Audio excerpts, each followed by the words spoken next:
Hello everybody, I am back with class 9 chapter 2, that is the cell. Okay, so let us learn everything about a cell. And before that, did you watch the video on exploration chapter? Yes or no? So if you haven't watched the chapter, the link is given in the description. Okay, so please go to that video. It was an amazing video, I can say. You will get complete clarity about the chapter in a very beautiful way. Okay, so don't forget to watch. And before we start the concept, let me tell you one thing. Simple, guys. So if you are taking complete benefit out of these videos, and you are supposed to share the videos to all of your friends. So hope you all are sharing the videos to your friends also, and please subscribe the channel for more updates and like the video so that it will reach to more and more students. Okay, yes guys, shall we start? Are you guys ready with your pen and paper? So tell me, how is your studies going on? Okay, so the new syllabus for class 9. So tell me, are you guys enjoying the different subjects or not? Are you guys liking the textbooks or not? Are you guys like the syllabus? You know, there were no much changes in the syllabus, okay? Just the textbooks have changed, and some chapters have been removed and some chapters got added. That's it, okay? So these are some of the changes. And tell me, are you guys enjoying the learning? Yes, it is very important that you should enjoy everything that you are learning in your school. Okay, so every concept have to be understood the way it should be understood. Okay, because you know, these 9th chapters, 10th chapters, particularly science and math, are very basic and fundamental. So all these concepts are very important to understand the complex topics that come in 11th and 12th. Okay, so don't neglect 9th and 10th. It's very important, and don't just study for the sake of marks. Okay, so study for the sake of understanding. Marks will come as a byproduct. Okay, so that will come as a bonus. You don't need to think over it. So everybody type in the comment section, marks will come as byproduct. Okay, mark as byproduct. So type this, don't forget, type this in the comment section. So moving ahead, yes, the chapter looks big. So many things are there to study actually. So maybe in your textbook, you might have only few pages in this chapter, but you know, you have so many things to study, and all these aspects are the very basic foundation of biology. Okay, so guys, if you want to become a doctor, or if you want to settle in a medical field in the future, you will have to write some of the toughest competitive exams. Okay, so where you need to focus on biology for these 4 years, 9th, 10th, 11th and 12th. Okay, and this chapter is the core basic, very fundamental chapter to understand the complex aspects that come in biology. Okay, so be very careful with this chapter. I say this is very important, not only for the sake of marks, but for the sake of knowledge, but as a sake of, for the sake of building your basics, okay, for your future.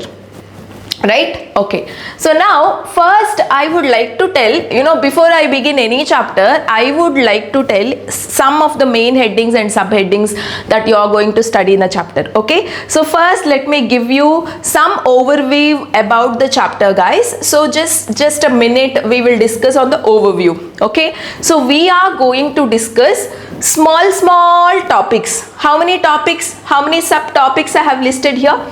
23. Okay, and don't get annoyed, don't get shocked. Oh my god, we are supposed to study 23 topics under this chapter. Okay, don't look at this number 23 here. So every minute important topic I have listed here. Yes, you have to study all these topics, and they are very simple. Okay, they are very easy to understand. Trust me, I'll make it easy for you. Okay, so you'll have wonderful explanation ahead from me, right? Okay, so first is the normal introduction, guys, and this also pretty interesting facts we are going to learn in this introduction aspect, and then what is cell actually, and how to study cells, the structure of a cell, and later all these are like different components of a cell actually. Okay, cell membrane, and the concept of diffusion and osmosis is very important in biology, because the things will pass from one cell to another cell.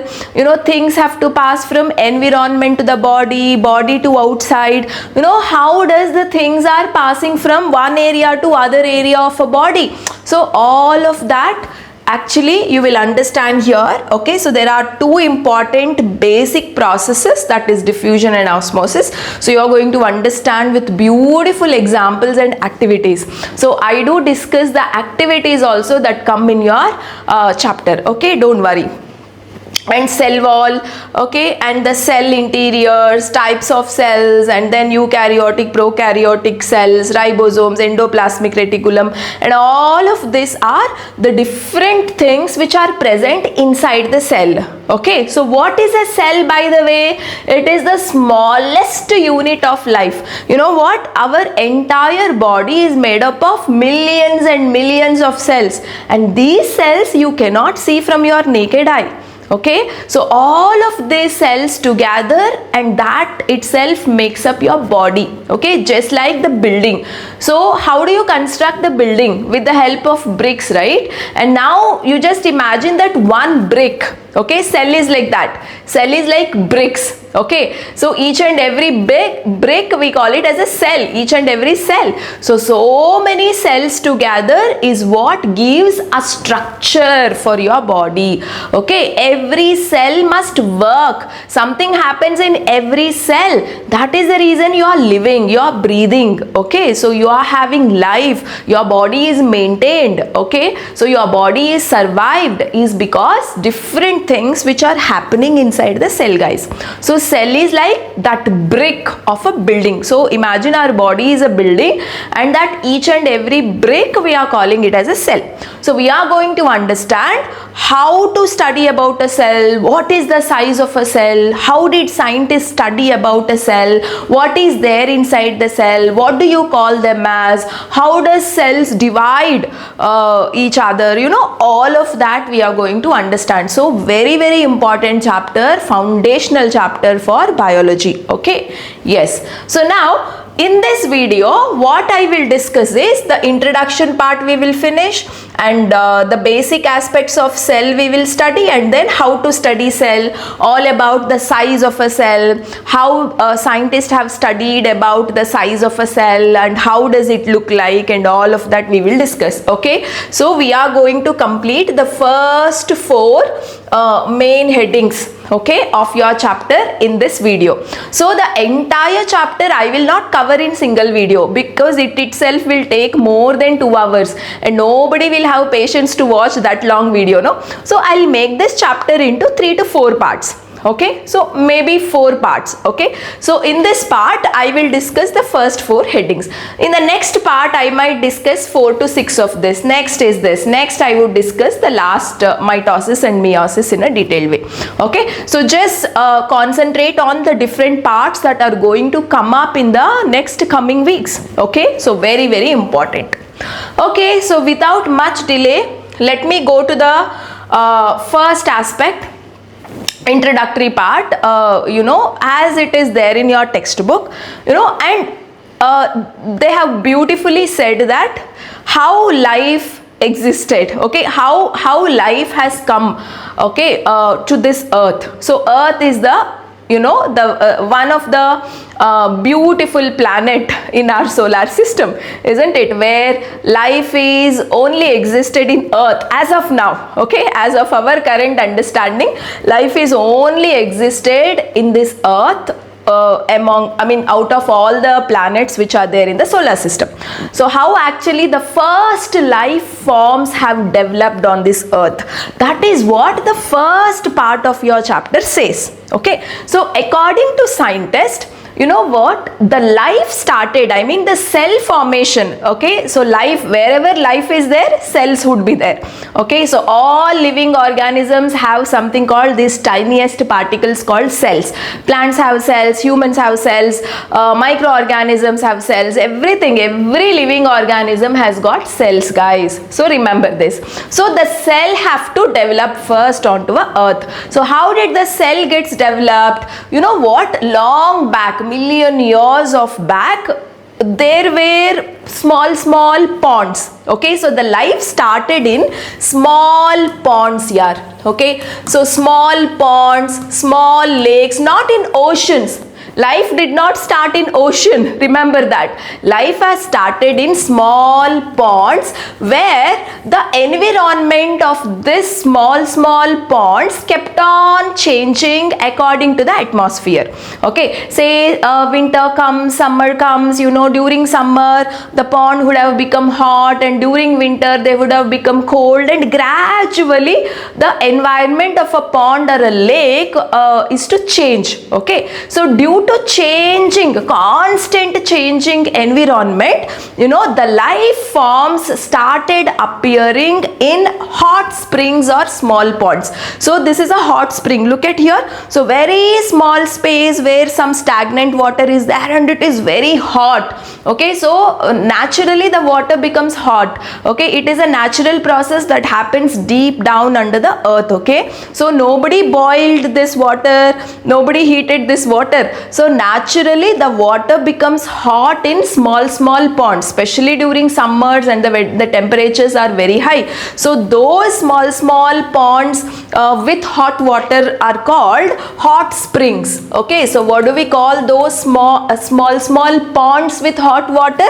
Everybody, okay, write down in your books, they are called as hot springs, okay. So in these hot springs, they developed single cell containing organisms, okay, and those organisms is to withstand hot temperature, okay. So they are the firstly arrived bacteria, okay, which we will call them as thermophiles, okay. So the first entered organisms on this planet Earth took place in hot springs. And what kind of organisms have entered on a first place to earth? They are a kind of bacteria, okay, which are called as thermophiles, okay. So thermophiles, thermo means what? Heat, okay. So they are heat resistant bacteria, okay, heat resistant bacteria, and you will only find this kind of bacteria in the places of high temperatures, okay. You won't find heat resistant bacteria in all areas, okay. So long back, billion years ago, the earth was too hot, and especially during this hot springs, in hot springs and small pools and ponds, okay, due to the changing environmental conditions. So the first organisms that came into life is these thermophiles, okay. Remember this name. And you know, even now, you know, the research institute in Lucknow, you know, they have discovered that these small organisms that existed early when the life started on earth, they were protected by some chemical actually, okay. So about that chemical we will discuss little later. And even now you can see the hot springs in Puga Valley in Ladakh, okay. So Ladakh, which is a northern part, okay. So Puga Valley, so there is a valley called Puga Valley. So here, you know what, the water looks boiling, look at here. So maybe this is a picture of, okay, Puga Valley, you can imagine. So you would find the water's temperature which is equal to the boiling point of water. What is the boiling temperature of water? 100 degree. That means when you measure the temperature of water in Puga Valley, you know, it shows 100 degrees centigrade. So they are the examples of hot springs actually, guys, okay. So the hot springs of Puga Valley in Ladakh maintain near boiling temperatures despite the freezing external climate. This is so crazy, right? So the climate is like freezing, okay? You'll have ice raining and etc. So even the external conditions are so cold, you will find these hot springs. You know, in those kinds of hot springs, the first life started, okay? You know, the bacteria like thermophiles have got started their you know, life, right? So this was when the thermophile entry took place onto the earth. It was almost like 3.5 billion years ago, guys, and they are unicellular. Okay, so what do you mean by unicellular? Single cell. Okay, so each organism would be having just a single cell, and we all are multicellular organisms. We are made up of so many cells, but initially the organisms which came to earth were having just single cell, and they were heat resistant. They can tolerate highest amount of temperature. That is what we mean by heat resistant. What are their names? Thermophiles. Okay, and I told you, no, right? So these early organisms which came onto the earth, they were protected by certain chemicals. You know what, around, imagine if this is a cell, if this is a early organism, a unicellular organism, you know, as the temperature of environment kept on changing, okay, so this particular cell gets protected by rocky structures, okay, stone like structures. So chemically, what is that stone? Chemically, that stone is nothing but calcium carbonate. Okay, so you would find rocks of calcium carbonate here.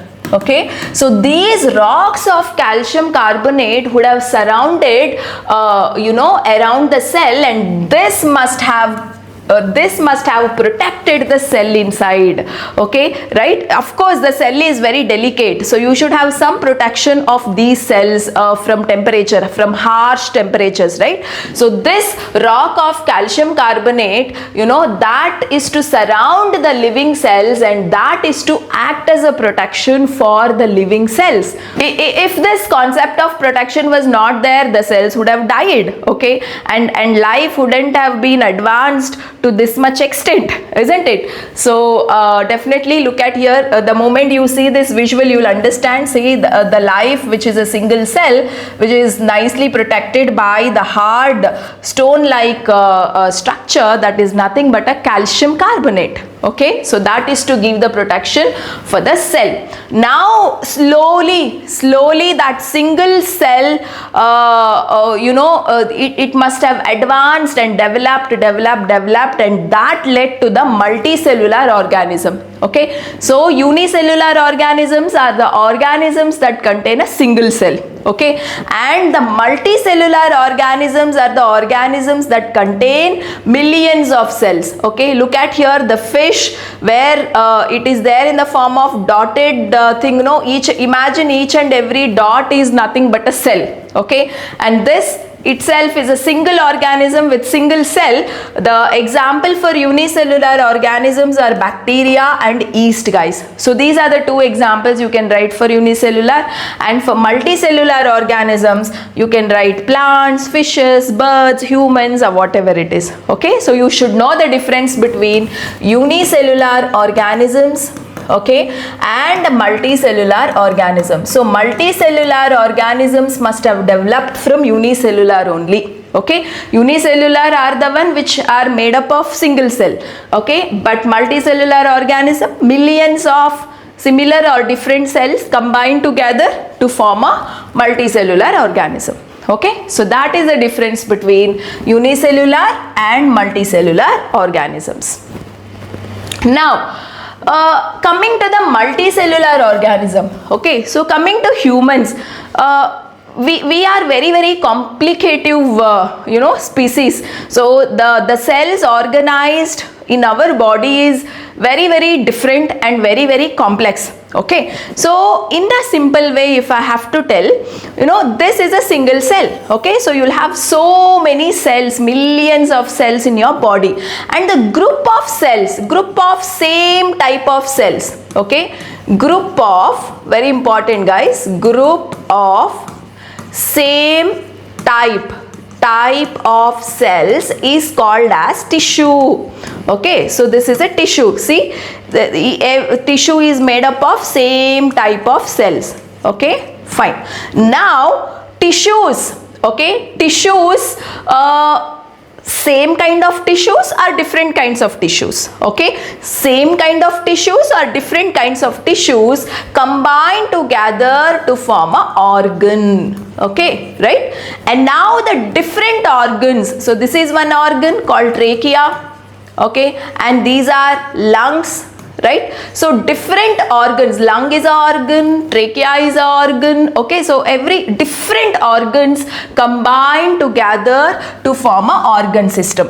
So each and every organ system as a team, they will perform different works in our body. Okay, for example, digestion. Okay, you eat food and you should get energy out of food. So this process is called digestion. So which are the organs that work as a team and does this digestion?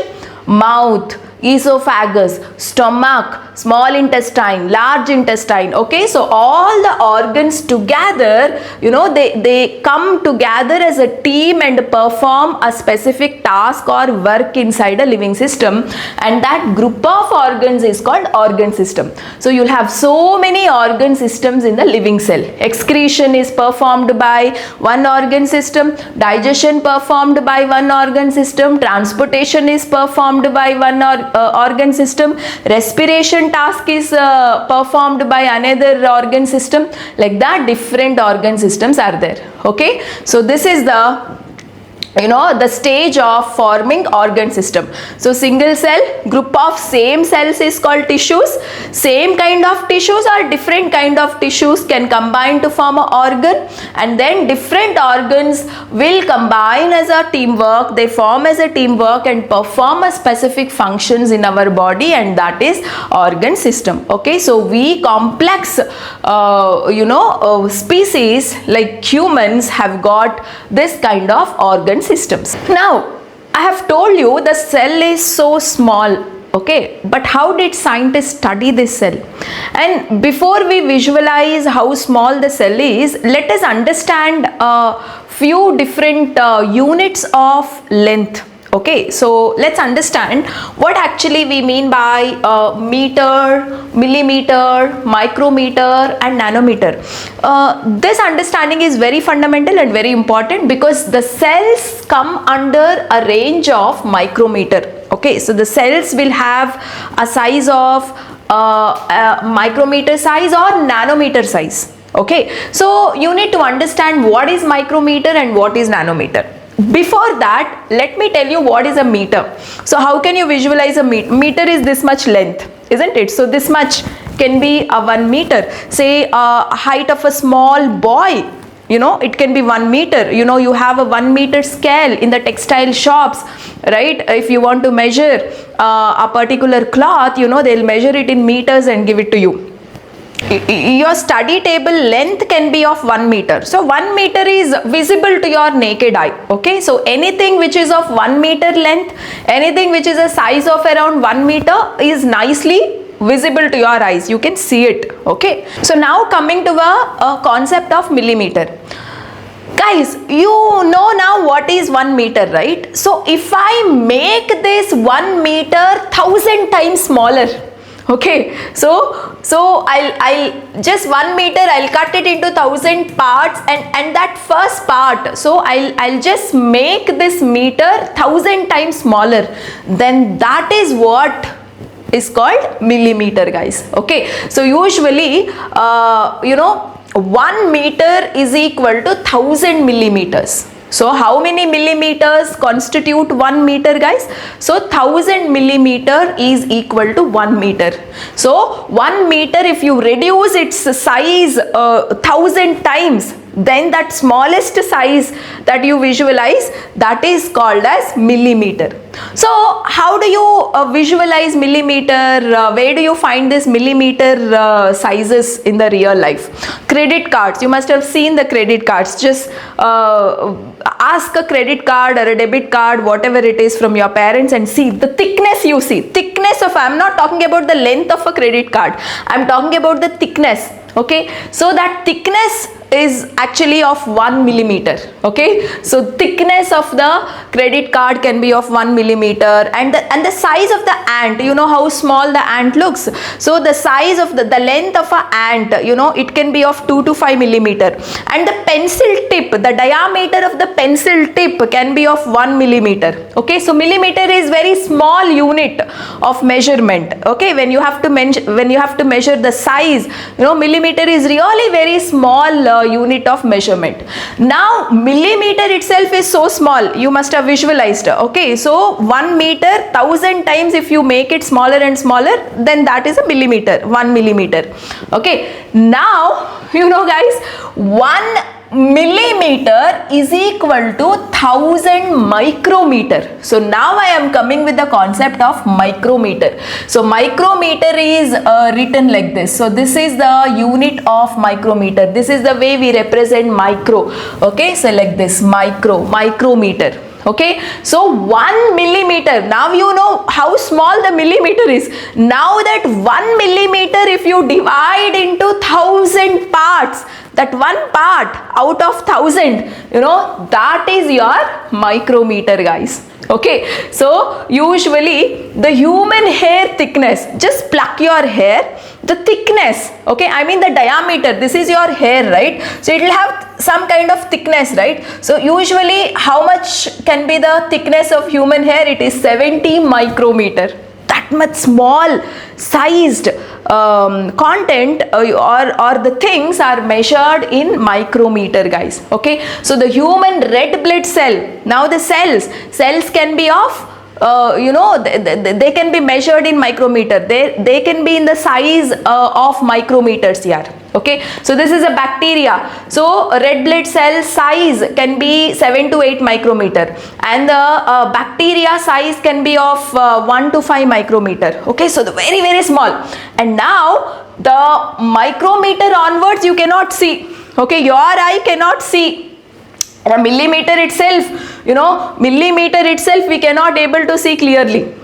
Few millimeters, yes, the ant and all, if it is 2.5 millimeter, even 1 millimeter, all that is okay, we can see from our eyes. But below 1 millimeter, can you expect that your human eye you know, can able to detect? Yes, no, right? Yes. And now again I am going to the further smaller version for the size, that is nanometer. Okay, so nm, this is what we mean by nanometer, guys. That is 1 micrometer is equal to 1000 nanometers. So guys, this is a very fundamental concept which you all should know, the conversion units.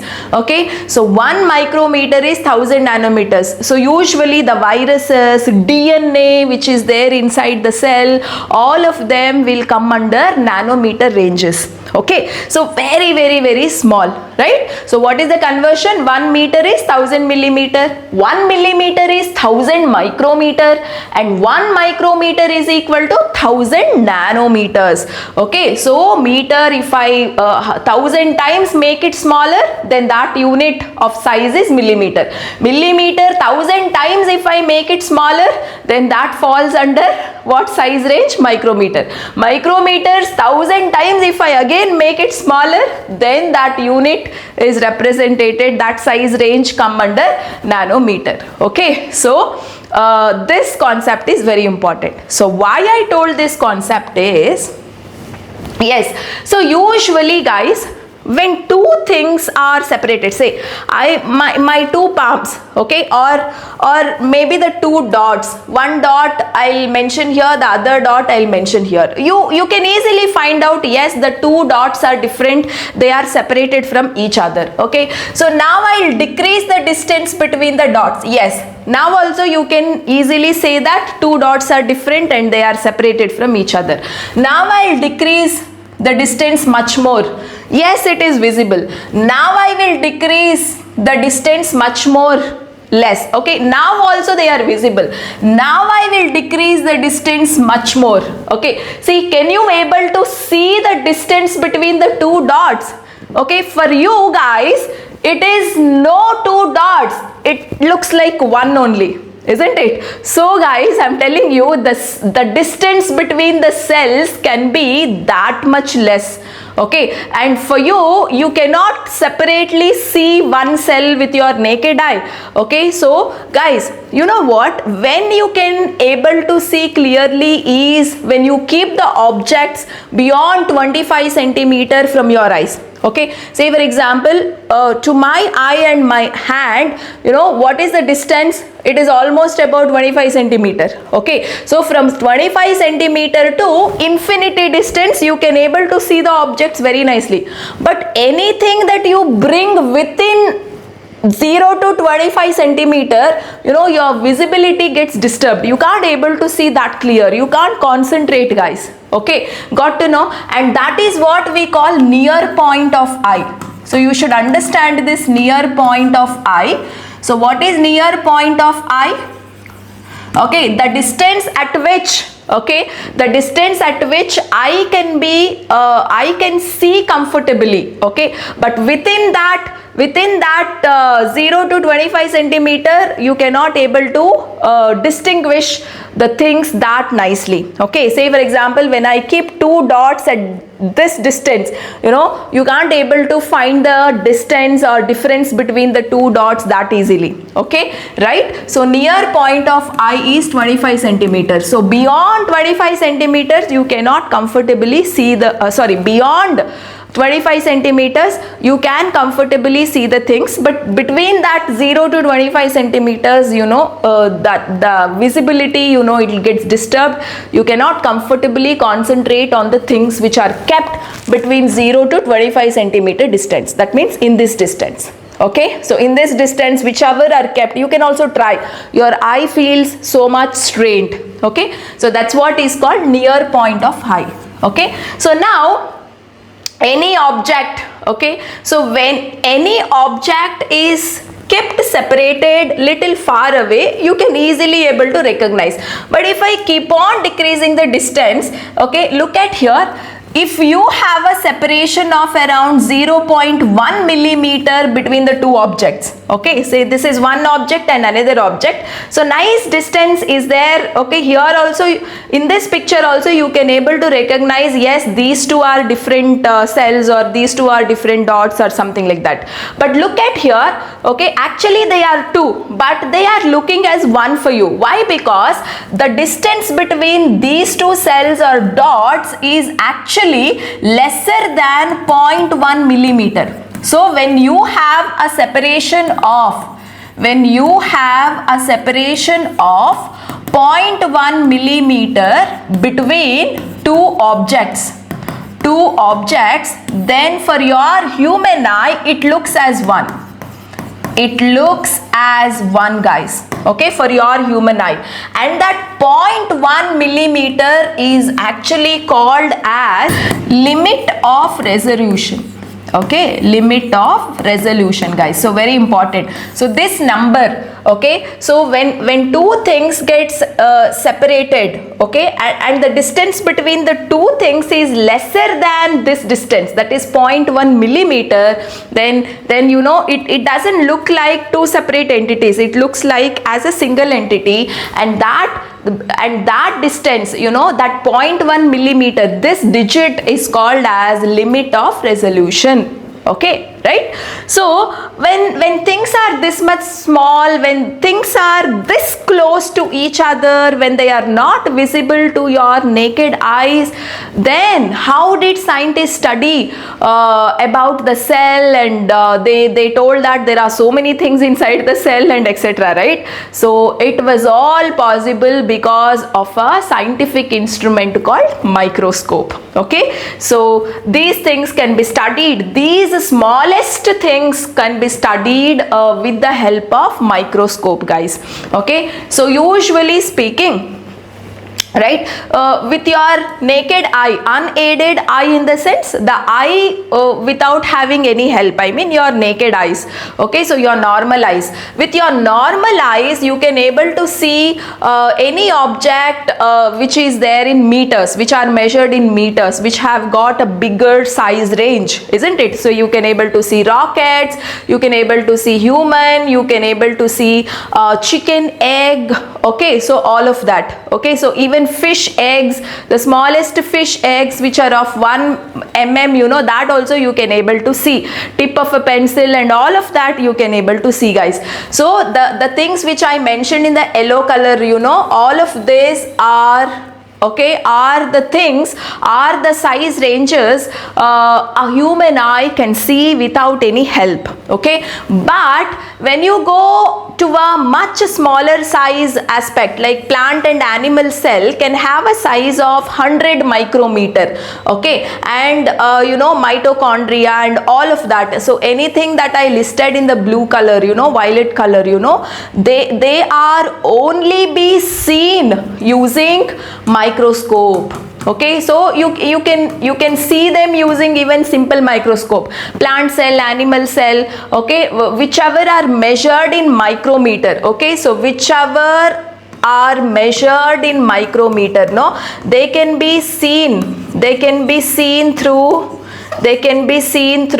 microscope, okay? Normal microscope, compound microscope, there is something called compound microscope. So through compound microscope, you know, these things, anything which is there in the size ranges of micrometers, you know, millimeters, right? Very millimeters and micrometers, okay? Millimeters and micrometers, to higher micrometers can be visible. But anything that is there in nanometers, like atoms, molecules, proteins, viruses, all of them fall under a size range of nanometer, which is a very, very smallest size, you know, and they are only be seen through special microscope called electron microscope, okay, right? So guys, what are the things that you can see through naked eye? Anything that is there in meters, okay, can be seen through naked eye. Anything that is there in millimeter and micrometer are seen through microscope. But anything that is there in nanometer is only seen through a special type of microscope called electron microscope. So now coming to the spectrum of vision. So just now I have explained, you know, with our naked eye, okay, eye without any support, you know, with the help of light, with the help of sunlight, okay, so you can able to see the things, you can able to see the things which are as close as 0.1 millimeter. But anything which is having a distance of below 0.1 millimeter, you can't able to see through your naked eye, okay? So the limit of resolution with human eye, for human eye, is 0.1 millimeter, guys, okay? Macroscopic in the sense you can only see the one which is appears in big size, okay? Yes. And now coming to a light microscope, simple microscope or compound microscope works based on a light. So with the help of light only, with the help of lenses, we magnify the image, okay? So lenses are the best instruments with which we can see small things as big things, okay? So the lenses help us to make the objects appear in big sizes, okay? So with the help of lenses and with the help of sunlight only, we can able to see the things which is you know, which is very, very small, especially in micrometers and smallest millimeters, okay? And coming to the electrons, so in electron microscope we use beam of electrons. We are not using light here, we use the rays of electrons to see the minute particles which are there in the size range of nanometers, okay? So in electron microscope, what is used to see the things which are there in nanometer size? Beam of electrons. In light microscope, what is used to see the smallest things? Normal sunlight, okay? And using our naked eye, what is useful to see the things? Again, sunlight, okay? So now we will discuss few aspects of microscope. So how does our microscope looks like. So before that, you know what, Robert Hooke, okay, so he is the one who studied about the first cell, okay, so he is the one who gave basic idea about how actually the cell looks like. So remember the name of a person, Robert Hooke, guys. So we simply call him as Hooke, okay. So he used a very simple microscope, okay, it was not that advanced. Now we have got much advanced microscope, okay. In 1665 he used a very simple microscope where, you know, he used the lenses in such a way, all these are lenses inside the microscope, okay. So these lenses is to magnify 200 to 300 times, okay, of normal size. Say for example, if the size of a cell is only this much, using a lenses, this small dot can look 200 times bigger than this or 300 times bigger than this, okay. So that is what we mean by magnification. So whenever you observe 200x means what, 200 times bigger than the actual size. So you are magnifying, you are increasing the size of a normal cell actually. So how can you see the cell in a bigger size? Cell has not become big originally, but the image of the cell, okay, has appearing in a big size. So that can be done using combination of lenses actually, okay. So he has seen the cells, which cells initially, the cork cells, okay, so boxes kind of cells in a cork, okay. So he observed, and each and every cell he could able to magnify to how much extent, 200 to 300 times, okay. But later, as the days progressed, you know, we have now got this as a microscope. In your science laboratories and etc., you will observe a microscope of something like this, okay. So I'll show you a clear picture for you. See guys, this is how a microscope actually looks like in your science laboratories, right? See, let me explain the different parts of this microscope. So this is like a normal light microscope, not the electron microscope. Electron microscope is very complex and different. So you will have a eyepiece here. So here you will have one lens, okay. So you will have what kind of lens you will observe? Convex lens. So they use convex lenses, okay. So convex lenses can magnify the image, okay. So the image can appear 100 times more bigger or 200 times more bigger, okay. In an eyepiece you would observe one lens, and this is a body, guys, okay. And here again, so these are the objective lenses. So here you can, using this knob you can adjust okay, lenses, and here at this section you will have another set of lenses, okay. So first set of lens you will observe in eyepiece, and the next set of lenses you will observe in objective lens, okay. So combination of lenses is what we use here to magnify the image, okay. Yes, and this is the stage where you will keep your slide, you will keep your specimen or you know, item or species, whatever it is, whichever you are going to see, that you are keeping it here. So you will have a small hole here, on that you will keep a slide, okay. And here we use a mirror. So what is the use of this mirror? Mirror is to adjust the sunlight, okay. So to have a focus, okay, so we have to bring the focused light onto the specimen, okay, right. So that is the reason we will have a mirror here. So this mirror is to adjust the focus, I mean to concentrate the sun rays, okay, to fall on the object. And then this is the stage, and you will have a set of lenses. One set of lens is here in the eyepiece, the other set of lenses here is in the objective lens, okay. So using this knob and etc., you can do fine adjustments, right. So this is the basic aspect of your light microscope, guys, okay. And now, you know, this eyepiece can have a resolution of 10x, okay.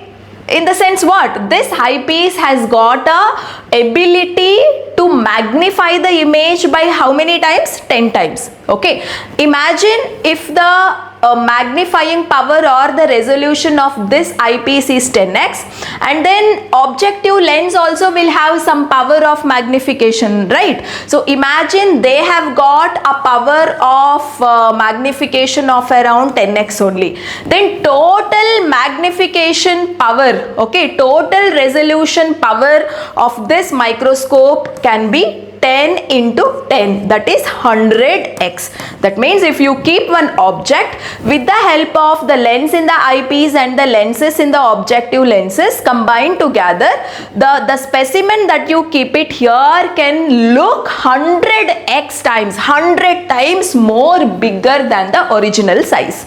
Okay, right? So always when you know the resolution of eyepiece as some number, when you know the resolution of objective lens with some number, total resolution you will always find out by multiplying this number and this number always. One question for all of you. Imagine if the resolution power of eyepiece is 5x and the resolution power of objective lens is 5x. Okay, so tell me what is the total resolution power of this particular microscope. So I want you to mention the answer in the chat section. Very, very important. Okay, yes.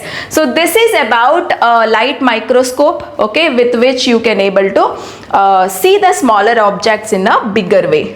Hey, now let's understand that 2.1 activity. So how actually scientists have estimated the size of a cell. Okay, so we understood about the microscope, how microscope works and everything, no? So now using that microscope, how a scientist have identified the actual size of a cell.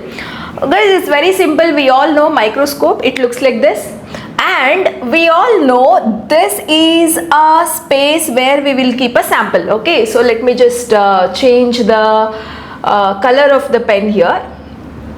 Okay, so here is a small hole here, right? To this hole, like we actually focus the sunlight where we will keep the sample this much. Okay, and what we do is we are taking a scale here, okay, which is a ruler, and take a transparent ruler actually, okay, and you keep it on that hole exactly, and you measure the diameter of that hole. Okay, so this much is the hole where on which we actually place entire sample. So here sample that they have taken is onion peel. Okay, so onion peel will have different cells of onion.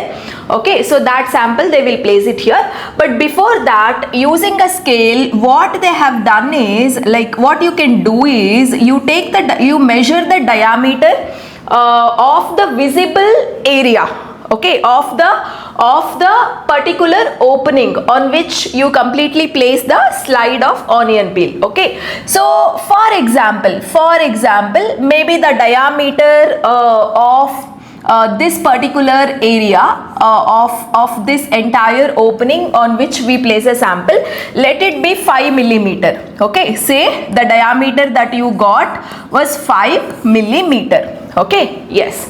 So now you place a onion sample. So this is a slide. This glass thing is there, no? That is a slide. Always on a slide we will place the sample. Okay. So now this is a slide. Maybe this much of the onion peel must have covered that hole or that opening.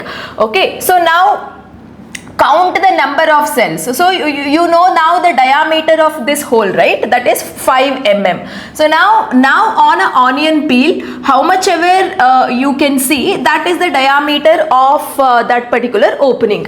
So from here to here, count the number of cells. Okay, so you can count. Say this is one cell, this is another cell, this is third cell. See here, each box is a cell here. Each box like border thing that is there. Borders are usually colored with stains.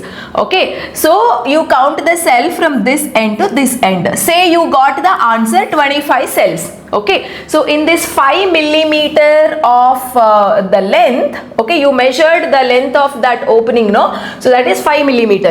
In that 5 millimeter of that length, how many cells are there? 25 cells are there. Now you just have to apply a small formula. So what is the formula? Size of a cell is nothing but diameter of the visible field in the micrometer. Yes, this is the diameter. How much you got? 5 millimeter. Okay, divided by the number of cells along the diameter. How many cells you got? 25 cells you got. But we want it in micrometer because cells have got a size range in between under the range of micrometer, right? So 5 millimeter convert into micrometer here. So how do you convert? 5 millimeter is equal to 1 millimeter is equal to 1000 micrometer, isn't it? I have shown you the conversion, right? So 1 millimeter is how many micrometer? 1000 micrometer. So you got 5 millimeter. 5 millimeter is nothing but 5000, right? So 5000 micrometer divided by 25. So how much is the answer that you get, guys? So almost 200 micrometer. So each cell has got a size of 200 micrometer. Okay, so each cell has got, how much is the size? 200 micrometer. Each cell we cannot measure using a scale and everything because it's not visible. So this is the method of measuring the size of a cell, guys. Okay, so hope you understood. So I will stop the video here. Rest of the concepts let us discuss in the part 2 video, and this part share it to all your friends and subscribe the channel so that you get more updates, right? So you can understand the chapter like never before. Hope you enjoyed the concept. If you have enjoyed, if you have understood, type understood in the chat section, okay? And also if you have at least got 1% benefit, you are liking this video and you are sharing this video to your friends also. Okay, so see you in the next part then. Bye bye.